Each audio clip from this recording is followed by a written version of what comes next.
everybody! Wow! Has it been a while? Yeah, between finals and having to go visit my grandmother, whose, health is kind of all over the place, so I had to, stay a couple weeks there, as well as, a bunch of other things. Yeah, I've been a little busy and haven't exactly had time to update, which is a darn shame, because there is a whole lot to talk about. Anyway, let's get started with that. I'm actually going to have to skip a few things, but let's get right in there. First thing, most important thing, Dungeon Fighter Online is back. It is free to play. The cash shop is open. It is out of beta. Everything is go. And this is the global release, meaning that if you live in Europe or Australia or presumably even Hong Kong, I might be talking about some specific friends, I'm not sure, then yes, that means that you can finally play Dungeon Fighter now. It's open. If you're unfamiliar with Dungeon Fighter, it is a Korean-made side-scrolling beat-em-up MMO, and the thing that makes it just so freaking amazing, to me anyway, the whole reason I'm so excited about it, is that, well, it has a huge-ass move list. I mean, it's an MMO, so you earn skills, and guess what? Those skills, they actually have command inputs like a fighting game, and there's a lot of them, especially on newer characters like the Thief or the Knight. Just, the move list is so insane, I actually forget most of my moves, and yes, you can do sick juggle combos. Seriously, go on YouTube, search up, Dungeon Fighter combo video or DNF combo video. Shit is nuts. This thing came out 10 years ago in Korea, alright? So chances are it'll run on your computer. Friend of mine actually ran this on an old Intel Celeron from the 90s. That was the computer he had, and it was just about able to run it, as long as there were no summoners in the party. So, yeah, it'll probably run on your rig. Like I said, it came out 10 years ago in Korea, and it became super popular. Ever since then, it's been one of their top 10 most popular games in Korea. They have televised PvP tournaments that Korean pop stars show up and perform at and stuff. It's a big deal in Korea, but they were having the darndest time getting it released in America, and as some of you may recall, Nexon actually did a US release and promptly fucked it up by they raised the amount of experience you needed to level up. They did stupid things with the way they handled avatars, they brought in the Japanese gashapon system. They just didn't handle it well at all, and they practically cannibalized it, because it came out, at the same time as Vindictus, and so they were really hyping Vindictus over Dungeon Fighter, and so after 2 years of running it, they closed it down, and the European one never even got out of beta before they closed it down, and Neopal was like, wait, I thought we partnered with you so that way we could get a global release on this.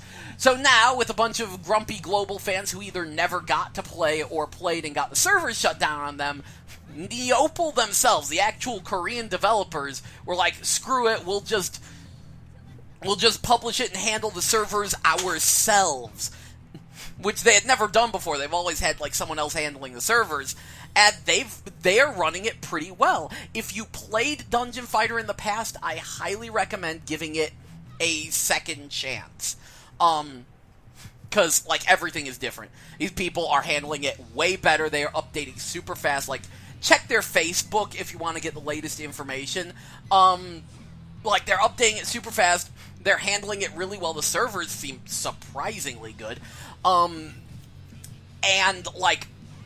The experience, they brought back fatigue points, which limit the number of dungeon rooms you can enter per day, but trust me, you'll get a good 3 to 5 hours out of it anyway. But the trade-off for that, you level up way faster. You can get from level 1 to level 15 and get your second class in your first day. Just in the first couple dungeons. You can get out of Noob Town in one day if you spend your entire fatigue bar. It's not bad.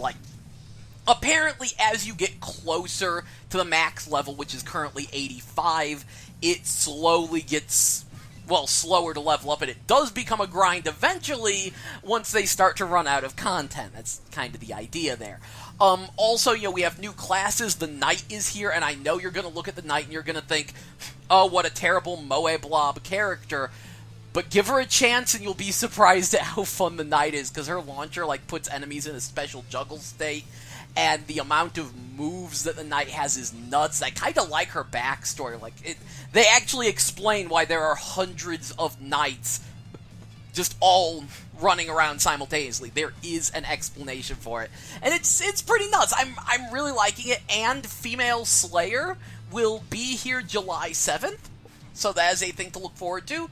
As of the time of me recording this video, they are doing a preview event for that. And, like, yeah, the cash shop is way cheaper. Also, as you might have noticed from the video, everything is completely different. Yeah, apparently while we were away, the apocalypse happened, and that was their excuse to completely redo the majority of the dungeons in order to make, you know, those first couple levels where you're just in the forest. Well, now it's all different elemental-themed forests, and from there, you go immediately into, like, this ruins sewer place. You're fighting these mushroom people, and then you go into these caves. Like, they made the progression way faster, way better. Like, I think, give it a chance. You know, it's free to play. You can get really, really far with it. It is not pay to win. I cannot see this as pay to win at all. Like, what they give you for free is more than enough.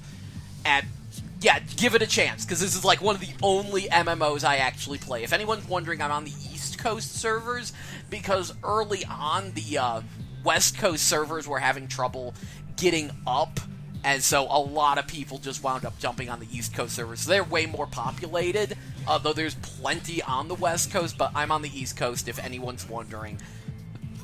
Yeah, it's one of the only MMOs I will actually play, like Dungeon Fighter and PSO2. Those are my two MMOs. Unfortunately, PSO2 hasn't been released in America, and understandably that makes people wary about jumping into the fan translation version, myself included. I'm kind of wary about downloading all that stuff again to get it running, and I'm like, yo, you don't want to make that much progress when you're playing this unofficial, could-be IP-banned version of the game, even though Sega seems to be tolerated in the American player ghetto back on Ship 2.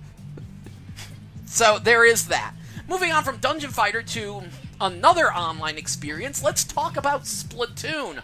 Oh, egad, I wish I could have commented on this earlier, as right now I think the player base is starting to even out, because early on, it was, you had a bunch of people who were Nintendo fans, and just everything Nintendo does is fantastic, and they're just loving the crap out of the game, and a bunch of people who really thought it was going to be like Nintendo's answer to Call of Duty, getting super grumpy and, like, not understanding the game at all, and, like, a lot of them quit, and, like, now I think people have mellowed out on it a bit more, and are, I think we're getting to the point where the real Splatoon fans are still enjoying it, and the I'm just playing it because Nintendo are starting to leave, and definitely all of the why is this not Call of Duty or Gears of War have definitely left.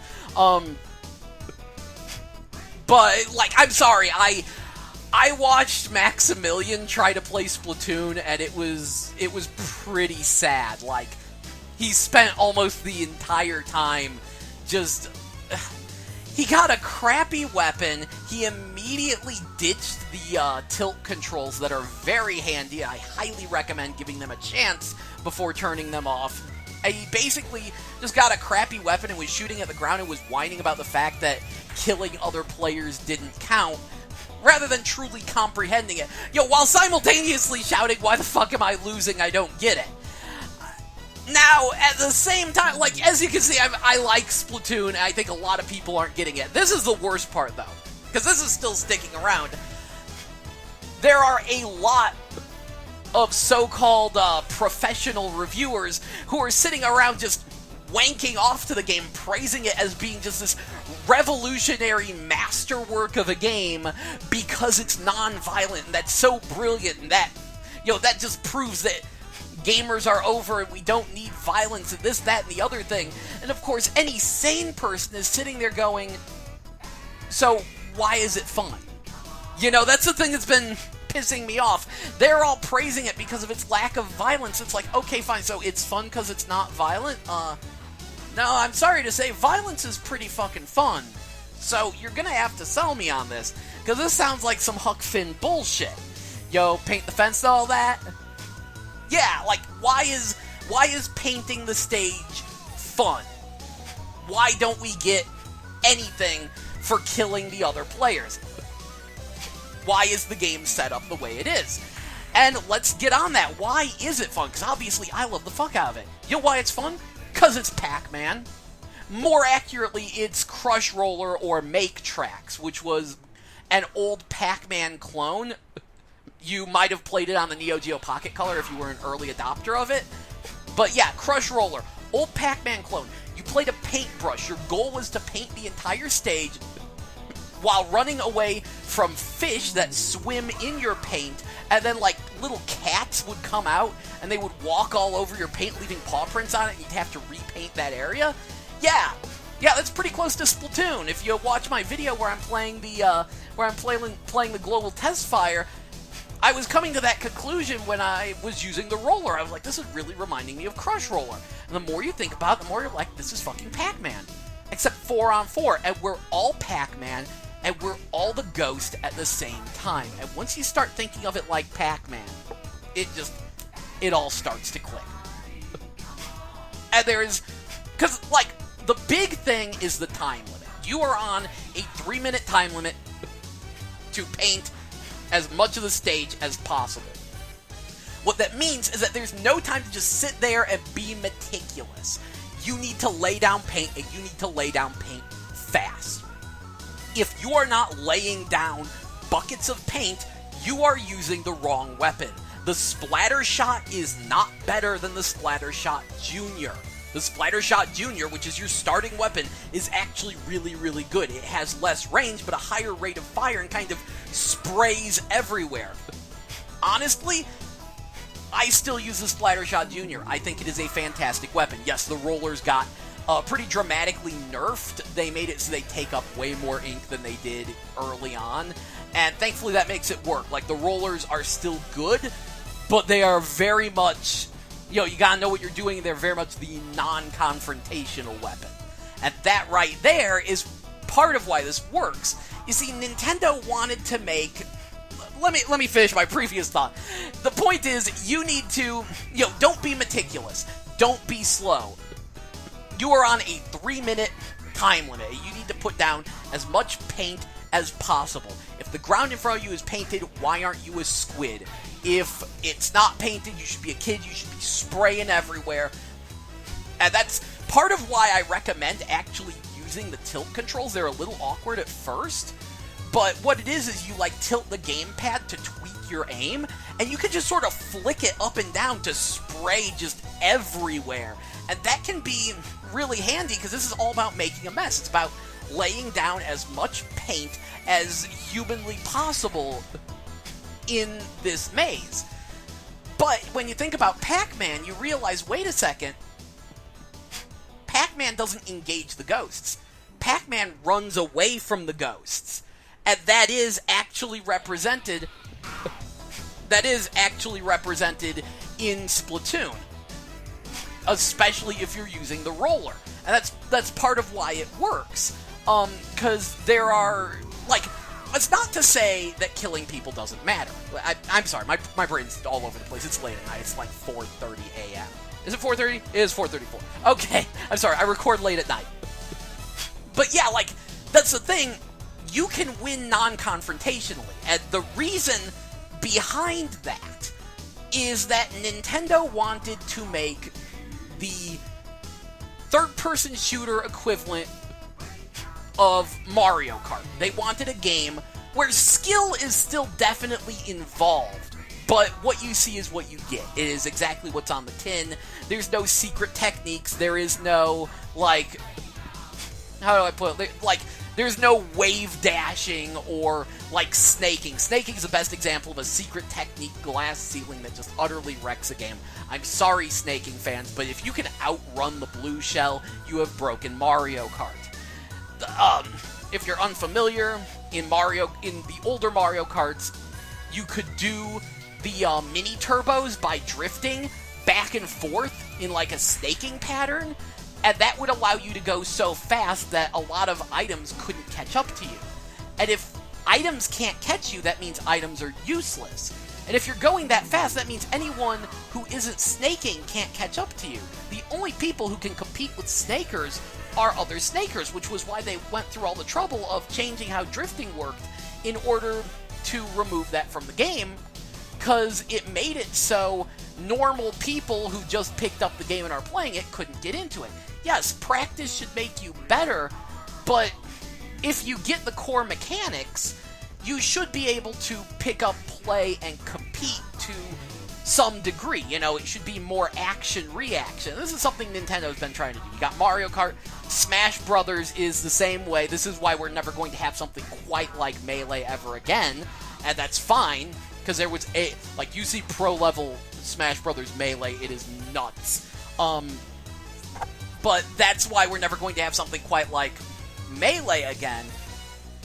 That, the idea behind Smash Brothers was that it's a pretty pick-up-and-play kind of fighting game, and they're trying to do that again with Splatoon. And they know that there's going to be some kind of crazy secret technique with, like, transforming between a squid and a kid, like, super rapidly bouncing off walls. Rest assured, if you actually had to fight someone, like, one-on-one, if that's what determined victory, there would be a huge skill gap. But there are ways to win without facing enemies, without even aiming. Like, that was a thing I realized. The global test fire was actually, like, around Mother's Day. So on Mother's Day, I let my mom play, and she does not understand how a second analog stick works. She's very much NES era. She wants to play Mario 2 all day, every day. So, like, I can't get her to comprehend the second analog stick, and eventually it dawned on me, wait, use the roller, and she friggin' loved it, because the roller doesn't require you to aim. You just roll and run straight ahead. But what that means with the roller is that you can't really confront people. You have to advance. Like, you can avoid confrontation, but you have to keep advancing.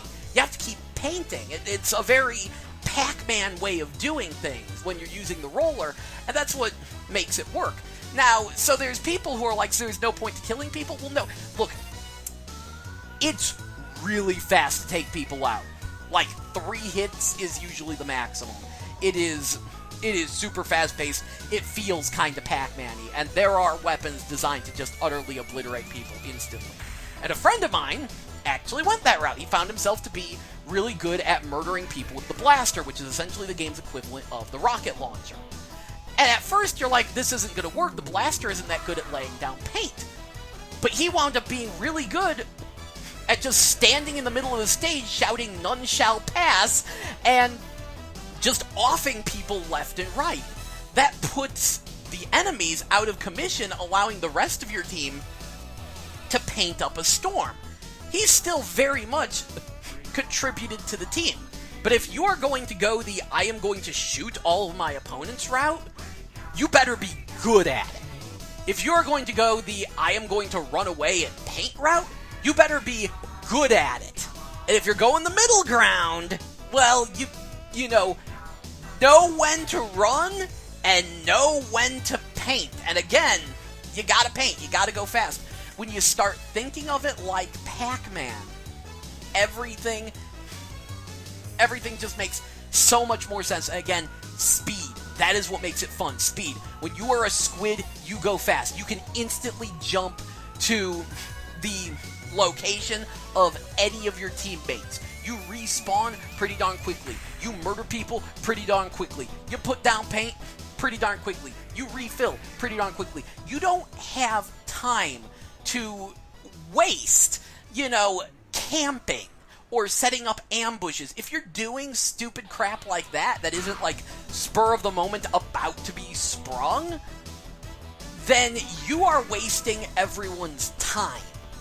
And time is of the essence. You have 3 minutes to paint that stage as much as possible.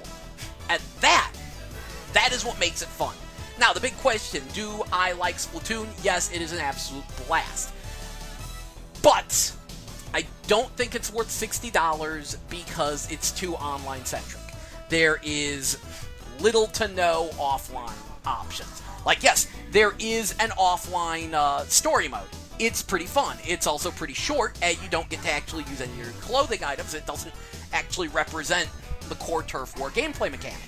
There is a one-on-one versus offline, but again, you don't get to use your custom character clothing and all that, and it's a special mode where you pop balloons. I did play it. It's pretty fun. It's a decent stand-in, but it's not Turf War. It does not represent the core gameplay mechanic. There is no Turf War against bots. There is no 4-player split-screen versus, and I think that's a big problem. Like, I think the game is absolutely worth $40. Like, I think there's about $20 worth of offline content, and I don't mind paying $20 for an online game. I will say it fares better than Titanfall. Like, this is not just a Splatoon thing. I have this very same issue with fucking Titanfall. Like, even worse with that. Like, because there is no offline in Titanfall. It is all online. It is all versus. It is all... Like, Titanfall was fun. I like Titanfall, but it was... That shouldn't have been $60. Personal thing. What would have made it worth $60? Number 1, 4-player split screen versus Turf War. Yes, it wouldn't be as good as 8-player, but I would take it. Number 2, put in a tournament mode with, like, a tournament ladder where you're, like... Or, how do I put it? The tournament mode with the ladder and stuff, what I mean by that is, like, offline Turf War versus bots. You could totally, like, stick a story on that. Like, you're leading a team of underdog inklings to victory in, like, in the typical 8-player Turf War matches, but with AI characters. Now, obviously, that would mean they'd need to program way better AI than what they have. Like, you fight some Octolings, and the AI isn't good. But then, this leads to the obvious, like, matchup of those. 4-player split-screen co-op in the tournament story mode against the computer. You implement that, we're in business. That's what would make it worth $60, and I hope they do that for Splatoon 2, which there will be. I say this because apparently the game sold out day 1 in Japan because everyone loves squid people.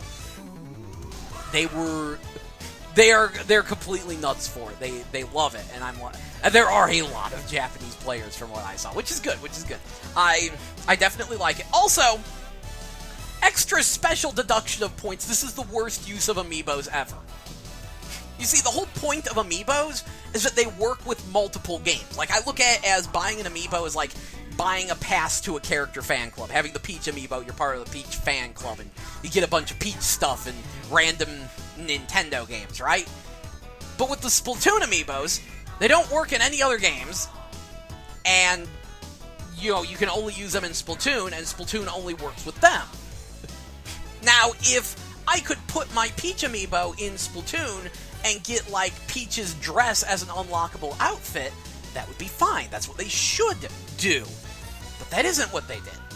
Instead, you have 3 Splatoon amiibos that you only use in Splatoon, and they unlock this special challenge mode where you do where you play the story missions but with different weapons, and if you complete the challenges, it gets you stuff. And the worst part is that, number 1, like, not only is, like, an outfit and a weapon hidden behind this, but also the little touchscreen mini-games you can play while you're waiting for your match to start are hidden behind these. And the third amiibo, the green squid, is only in the 3-pack. You cannot buy it individually, and it is unquestionably the best one. Because, like, the girl does sniper rifle challenges. The boy does roller challenges. The green squid has mostly Kraken time trials, like you get infinite Kraken, but you have to beat the stages super fast, or limited ink trials for a few of them, which are super challenging. So those are like the actually interesting challenges. And that's the one that gets you Squid Beats, which is the rhythm game that lets you listen to all the music in the game. It's a combination sound test rhythm game. So that's the one you really, really want. Yeah, worst use of amiibos ever. I think it's incredibly scammy, and I'm in awe of the fact that I can't find any more Splatoon amiibos. Like, I was lucky. I went out there first day to hunt down these the amiibos. I didn't know that the new wave came then. And early on, these Splatoon 3 packs, actually, all the Splatoon amiibos were early on really easy to get. Like, Toys R Us had piles of them. Same thing with Charizard, same thing with Pac-Man, same thing with Wario. I'm so glad I got my Pac-Man when I did, because now they're impossible to find. I haven't seen anything from that wave, and I've been looking. Thankfully, I later found out that Jigglypuff was a Target exclusive, and I bought a Jigglypuff, the very last Jigglypuff at my Target, because they had piles of them, but then apparently the Jigglypuff signal went off and everyone bought them. I got it, still in the bag with the receipt, in its box, because I don't care about Jigglypuff. Oh no, you know what I'm in here for. I want a Rosalina. I will trade a Jigglypuff for a Rosalina mint condition in box. For the Jigglypuff is mint condition in box. I don't care if the Rosalina is open. I don't care if it's been used. As long as it's not, like, broken, I'm good. I just want a Rosalina to play with. I'm really pissed. The way they're handling amiibos is a mess. Anyway, let's crack open the list. What are the other things I need to talk about? Oh yeah, Mortal Kombat X. I did give that a rent. Yeah, okay. That's actually good. And I don't like Mortal Kombat. But that one actually plays pretty darn well. Now, mind you, I still think Killer Instinct is a lot better. Definitely a superior Western-made fighting game. Killer Instinct is really good, and it's been announced for PC, so everyone get hyped. I recommend KI. KI is so good. But, Mortal Kombat X is surprisingly solid, and, like, it doesn't play like Mortal Kombat. It's actually, like, kind of smooth and feels like a real fighter, and it's here that I have to come to terms with the fact that I don't like Mortal Kombat. I think the characters are too boring, and I couldn't get into it. I tried. There's a lot of just... I find the characters really boring. I like it for the story mode, and that's about it. But speaking of Western-made fighting games, when I went to, immediately after school ended, I went to Anime Central, and that's in Chicago, so I went to Galloping Ghost and played Primal Rage 2. Oh my fuck. Oh my fuck, I did not expect Primal Rage 2 to be that good. Because, like, you see the screenshots of the claymation humans, and you're like, what is this crap? But I actually played it. I did not expect Talon, you know, the little Velociraptor? Yeah, that's actually a Ditzy Blonde. Yeah, all the dinosaurs, they've taken on, like, human forms, but they turn back into dinosaurs for their super moves. Apparently, their dino forms are also, like, secret characters. I didn't know that when I played. But yeah, Talon is Kiva, which is a Ditzy Blonde with claws. Absolutely fun to play. The game plays nothing like Primal Rage. It plays like Street Fighter Alpha. You've got 6 buttons, you've got 6 combos, you've got quarter circle motions. I was able to get in there, do some rush down. It is somewhat incomplete. You know, the game was never released. So, like, all the backgrounds are taken from Primal Rage 1. A lot of stuff is just copy-pasted from Primal Rage 1. And the whole transforming into dinosaur thing, that's, as far as I can tell, that's just your super move. You press all 3 buttons simultaneously, bam, you turn into a dinosaur, do an auto combo, turn back. But it plays just surprisingly well. I can't wait for them to get that emulated, because that thing is shockingly solid. Also, speaking of fighters, I did get Under Night In-Birth, and much like Mortal Kombat X, I found the character designs to be way too bland. But it plays great. It looks great. It plays great. The shtick with... I don't have footage for everything. I didn't have time to record it, and I was just like, you know what, I need to get this episode out, so I don't think I have any Under Night In-Birth footage, but yeah, Under Night in Birth, it plays great, it looks great. What it is you know those like there's a lot of fighters coming out now that are taking a cue from Persona 4 Arena, where you can just press the weak attack button repeatedly and you'll do a combo and everything's a quarter circle. Under Night in Birth is like that kind of simplified fighter minus the simplified part. Like, it does that where you can just press weak attack and you do like a semi-automatic string, and a lot of things are just quarter circles. But it has a bunch of wacky subsystems in there, and the characters are really varied, and it's incredibly distinct. It plays so well. Like, I really wish I liked the characters more. I really need to review Chaos Code, don't I? Because I think that's my favorite 2D fighter of the generation, because that's the only one that really has fighters that are absolutely bonkers enough for me to like it. Like, that game teeters on the brink of Waku Waku 7, and I love it. What else do we have here? Oh, crap! Senran Kagura! Man, I should have talked about this earlier. Like, someone was like, when Senran Kagura comes out, are you going to talk about it? Yes, absolutely. I did get it, I played it, it is announced for a US release. Get hyped, it is actually pretty fun, though I will say the DS games are better. You see, the DS games are side-scrolling, but the PlayStation games, those are 3D back view. So, it kind of feels like Dynasty Warriors, except faster, flashier, and more air combo-y, but not quite as deep in terms of combat. But, like, the big thing with Senran Kagura Estival Versus is that you have a ton of characters, they all feel distinctive, and the combat is super flashy and fast-paced. It feels a little stiffer than the DS games, but that, like, prevents you from just completely mashing. And I have never seen a game give less fucks. Apparently, like, if you haven't played Senran Kagura, like, those games are unashamed of being over-the-top fan service. But the DS ones, like the writing in them is freakishly good. That's the weird thing. Like, the first one on DS, which you can download, when you start playing it, especially the villain side, Hebijo, I actually cried like 2 or 3 times so far. It gets weirdly emotional at times. Yeah, like, not even kidding. And apparently the director of the head guy behind the series knows the writer was doing this and was like, okay, we need to split this up. So apparently the DS games are going to be more story-heavy, whereas the PlayStation ones, those ones are just going to be just all-out free, like, those are the ones that are going to emphasize the fan service more. And there's still some emotional stuff in Estival Versus, like, way later on, but early on, it's just goofy fan service. Like, this game looks at Dead or Alive Extreme Beach Volleyball and laughs in its face. The fan service, it's been redefined, people. Like, okay, not only does attacking people, like, shred their clothes and, like, at any time, like, you could either transform into your... You actually have 3 different movesets.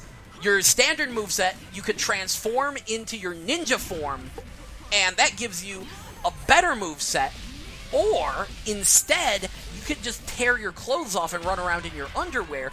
This means that you take way more damage, but you get a different moveset, and you deal way more damage. Like, that is your speedrun thing. If you want to kick ass super fast, just take it all off, okay? And yeah, like, as you fight, you do damage their clothes so they get torn, but the nuttiest thing is that, like, you can tear their clothes completely off and their privates are just, like, protected by glowy bits. If you finish them off, like, with a super move that tears their clothes off in, like, specific locations, it does do what I like to call a stage boobality. It's actually called, like, a puru-puru finish. But, like, yeah, there's an octopus pot on the beach you can knock them into, and, of course, the octopus comes out. You can knock them into the tree, and they're, like, covered only by the branches. My favorite is splatting them against the window, and the little window bars are the only thing covering them. It's, like, the fan service in that game is completely fucking bonkers. But the gameplay is pretty solid. It's not It is not One-Chanbara good, which also got announced for a US release that should be coming soon. It is not as good as One-Chanbara. And that is the thing. It's from the same company that does One-Chanbara, and when you have that back view, you can't help but compare it to One-Chanbara, which has a much bigger, meatier move list. This one is a lot simpler, a lot more mash buttons, win game, flashy things happen. Like, I kind of describe, like, all of Senran Kagura as being like a combination of Dynasty Warriors and Marvel vs. Capcom 2. Because it is all about launching enemies into the air, homing, dashing up to them, continuing your combo, and if you're in your ninja form, then you can knock them away, homing dash after them, combo them, knock them away, homing dash after them, combo them, almost infinitely.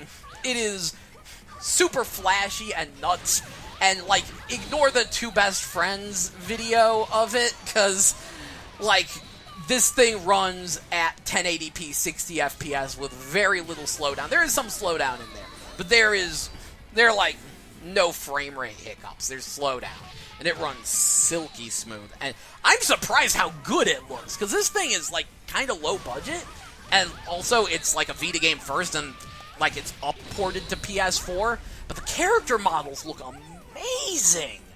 The stages less so, but they look serviceable, and the lighting effect, like the shadows, are really nice.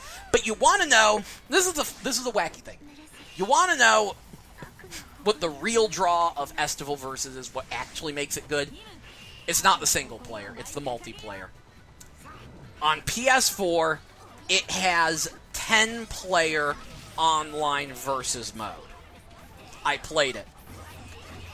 It's like a way better Anarchy Reigns, and I ain't taking that back. It's better because it's faster, the characters are more distinctive, and mostly it's that the characters are more distinctive. Like, when you really look at Anarchy Reigns, everyone plays really, really similar, and the slight character differences that cause there to be, like, differences in how it's balanced really come off more as bugs and oversight than anything intentional. Keep in mind, I like Anarchy Reigns. Okay, I need to talk about Anarchy Reigns sometime. I'm the one person who thought the multiplayer was overrated garbage and the single player was underrated gold. And that the game just had an identity crisis and could have been so much better. I really like Anarchy Reigns, but I think it's flawed. But no. Senran Kagura Estival Versus is, if you want the new Anarchy Reigns, that's it. If you like the Versus in Anarchy Reigns, or want something similar to Anarchy Reigns Versus, I recommend that. One time, I did like a 10-player ninja battle in the streets. It was nuts. I'm so super hyped for the US release, because of course there are lag issues with me playing against Japanese players. But once it gets released in the States, that is going to be amazing. I can't wait to take you all on. It is going to be fun.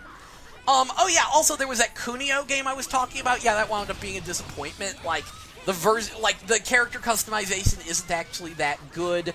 It is not the Arena Fighter on NES. Like, you don't really get to pick your moves. That's all based on stats. The Arena mode is like a bonus thing, and the core mode is the relay race stuff. So, yeah, that Kunio game, the River City Ransom Crash and the Boys game on PS3, yeah, that was a bit of a disappointment. Apparently I haven't talked about Mario Party. Yeah, okay, Mario Party 10, the amiibo usage, also kind of crap in there. And this is why that Animal Crossing game they showed off at E3, yes, I need to do an E3 episode. That Animal Crossing game is going to be terrible. Because the way it works in Mario Party 10 with the amiibos is that there's this special mode called Amiibo Party. But in order to do anything, like roll the dice, you need to put your amiibo on the gamepad and remove it. And you keep doing that to roll the dice and move around the board and stuff, and it's bullshit.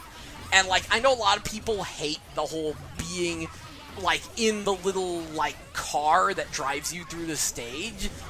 And I will say the Amiibo Party is more retro Mario Party. But the thing is, whoever has the, like, number one, the way it's set up where you're constantly slamming the amiibo against it, that is garbage. And, like, if you don't have an amiibo, you are kind of fucked. and it requires you to delete your Smash Brothers data. Like, it takes up that much space in order to do Amiibo Party. It's just plain not worth it. Though the actual core game mode, I actually don't mind the car. I think the mini stars and the way they've overhauled things make Mario Party a lot more fair than it used to be. Bowser Party is a really interesting thing. But you want to know the real reason to play Mario Party 10? I regret not talking about this earlier. Jewel Drop. In the extra games, there's a little bonus game called Jewel Drop. It's kind of like Puyo Puyo or Columns, you know. You drop these little gems and you match up like 4 in a row of them and they disappear. The difference is that in those, it's all grid-based. Here, there's no grid, and it's physics-based. When you drop those gems, they roll down and, like, match up with one another. And that, like, it's a complete paradigm shift in how it's played. Like, it feels a little bit like... And I was wondering, like, is this even allowed for a puzzle game to not be grid-based? And then I remembered Puzzle Bobble or Bust a Move. And that's like that. And yeah, just, it is so fun. Like, this is the first, like, truly new puzzle game idea I've felt in a while. Like, it completely changes everything about how puzzle games are played. I played it with friends, and it kind of justifies the purchase of the game just to play Jewel Drop.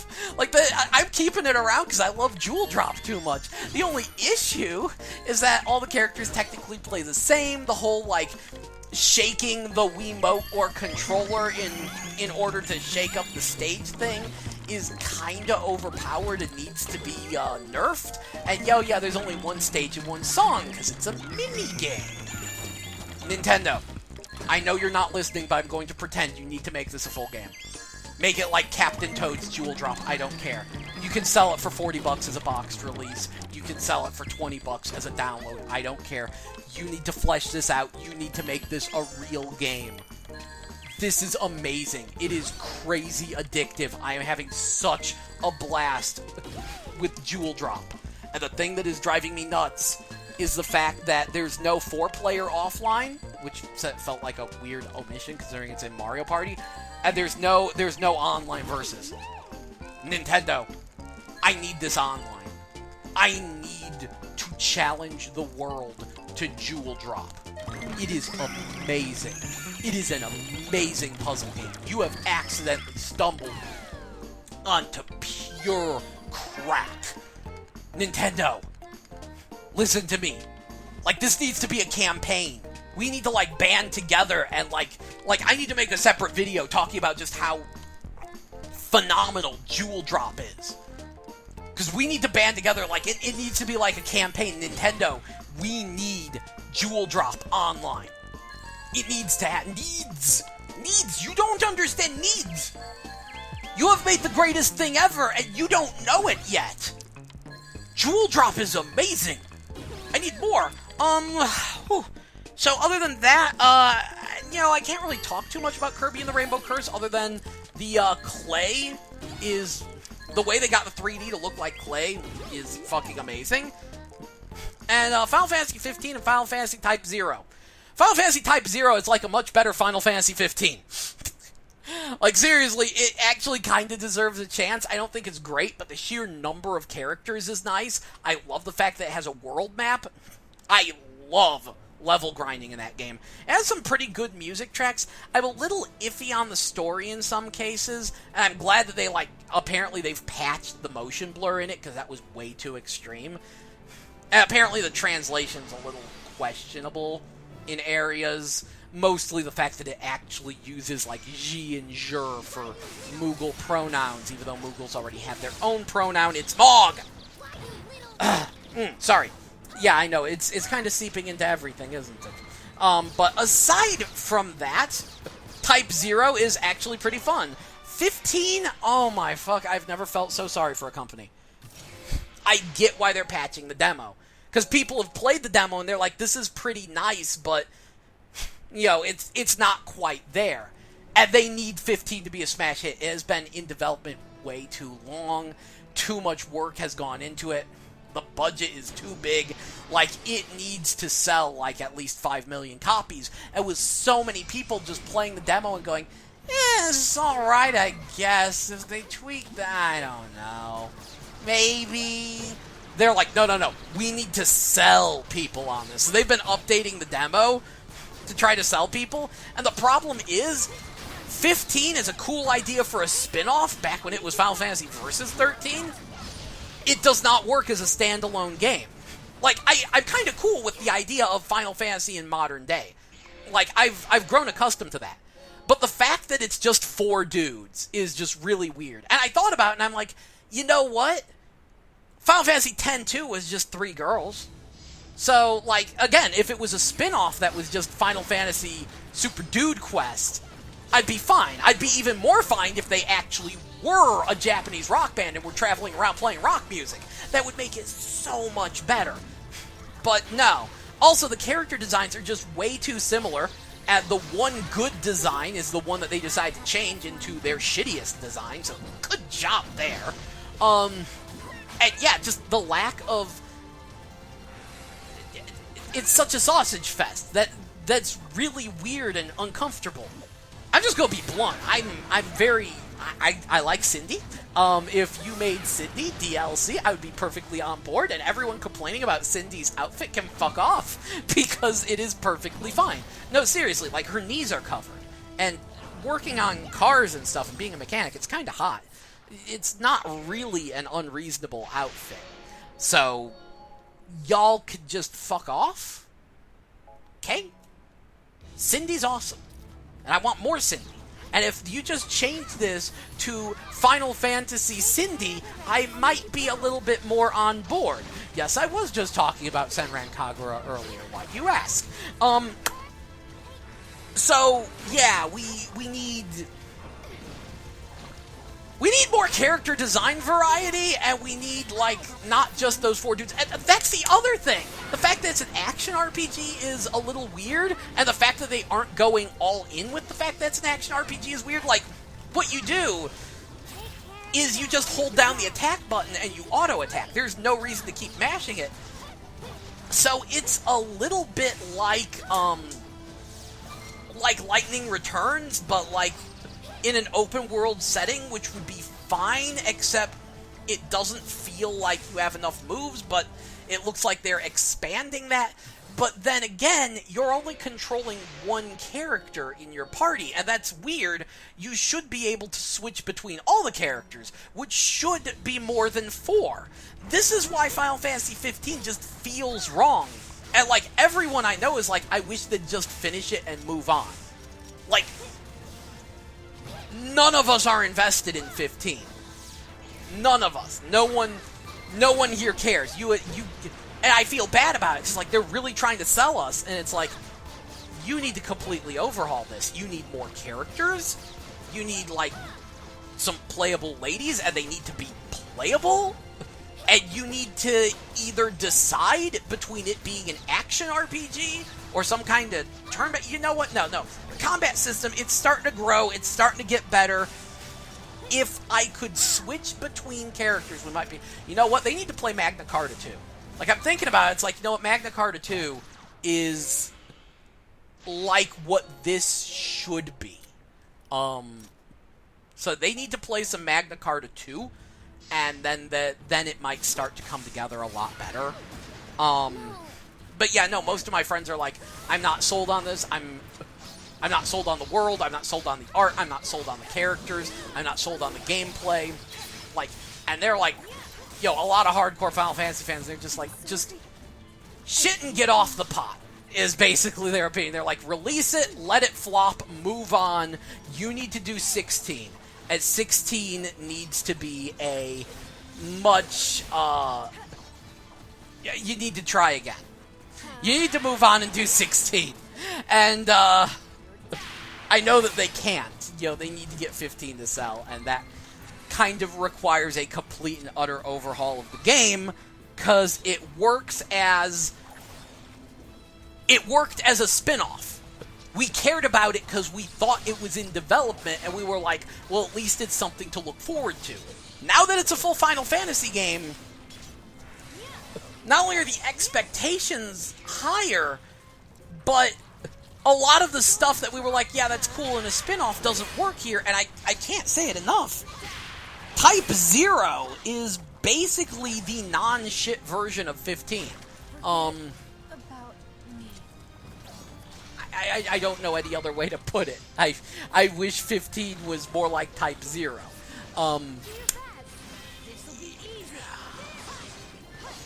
So I think that about covers it, at least for now. I hope that was somewhat informative. I'm sorry for being away for so long. I will try to actually get some damn content put up. And on that note, I need to do the E3 episode, but number one, I'm thinking, like, I've actually been streaming, but it hasn't been, like, a regular thing. It's usually just, I want to show my friends some things, I want to goof around, you know, stuff like that. I haven't really, like, I did, like, one semi-serious streaming day, and I didn't really advertise it. I'm thinking next time I stream, I'm going to, like, put up a video a day or two in advance with a list of games. Like, I found a website I could do this on. Like, there's some poll site that, like, a list of, like, 30 games on it, and I want y'all to check off, like, which ones you would be interested in seeing me, like, play.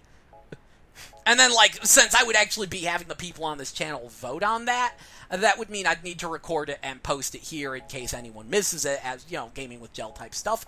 And speaking of Gaming with Gel, with the announcement of the new Star Fox, a friend of mine has been playing through, finally got around to playing Star Fox 64, apparently. It's like, wow, this is amazing. And we were talking about it. He's like, I guess I gotta do Star Fox Assault next. And I realized a lot of people haven't actually played Assault. Because when it came out, it was bashed pretty hard. And a lot of people, they didn't really have a GameCube or didn't care to touch their GameCube. And they just shrugged it off as, whatever. And, I think in retrospect, a lot of people think Star Fox 64 is the only good Star Fox game, and I think some people know, Assault was like the second best one, but it wasn't that great. Here's the thing. I love Star Fox Assault. No, it's not as good as 64, not by a long shot. But it's the next best thing. I have a very soft spot for it that gets softer every day, because it's like the one time the Star Fox series really moved forward as something felt like a proper sequel to Star Fox. And Star Fox Zero is actually just going to be Star Fox 1 again. They say it's not a reboot, remake, sequel, or prequel. It is just a different telling of Star Fox 1, because Shigeru Miyamoto hates story. Like, literally, he just doesn't even want to deal with it. So, like, Assault is the one time the plot felt like it moved forward. And I'm bringing all this up because I'm thinking, would anyone be interested in the full LP of that? I'll probably just wind up doing it anyway because I love the game. But I would gladly play through Star Fox Assault again.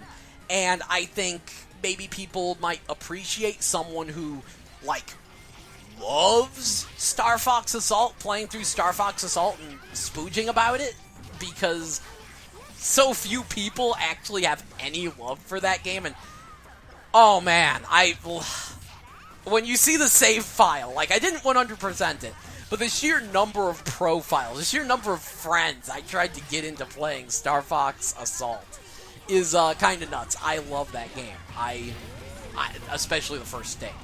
The first stage, I play that so often. I think Star Fox Assault is really, really good. And, yeah, I'm thinking a full LP of Star Fox Assault might be in order. So let me know if you'd be interested in that, if you'd be interested in voting on games for me to stream. If you want to throw some suggestions of games to stream, just go ahead and throw those in the comments. Throw whatever in the comments. I don't even fucking care. And I hope this has been informative. I'm sorry I didn't have proper footage for everything. I'm sorry this wound up being a little long, but I've been away for a while, so maybe someone appreciates it. Yeah. Splatoon's awesome. Dungeon Fighter's awesome. Jewel Drop is awesome. Senran Kagura Estival Versus is some fun fan service. Not quite super awesome, but it is enjoyable. Like, you know what? I want to kind of revisit that. Just briefly. If you want a fan, like, if you actually want fan service, oh my shit, you need Estival Versus, because it's not a bad game, and the fan service is, like, over the top and phenomenal. If you actually want a good hack and slash, I would recommend Onechambara over it, but it's certainly not bad, and you'll probably have fun with it. And story-wise, I'll see when it comes out in America, because I know early on it's goofy, and I know way later on it starts, like, having some serious heartfelt moments, but story-wise, you might want to play the DS ones. And overall, I recommend the DS ones more. First one is available for download on DS, and there's plenty of content in there. Plenty of content in all the Senran Kagura's. And the sequel apparently is getting a proper boxed release, it looks like. And that comes out, like, in August, I think? August or September? Senran Kagura 2 Crimson Girls? So, yeah, I would download the first one, and then if you like that, pre-order the second one. That's where I'd go. I'm sorry, I'm rambling. What time is it? Oh, it's 5:16 in the fucking morning. Okay, I think I'm done. Hope you all have enjoyed this hour of me rambling about games. It has been a while. It's probably pretty disjointed. I will try to remember to get around to doing an E3 episode, and probably post some interesting gameplay footage, like maybe some of Shantae Half Genie Hero. Wink, wink, no judge. Anyway, yeah, catch y'all later.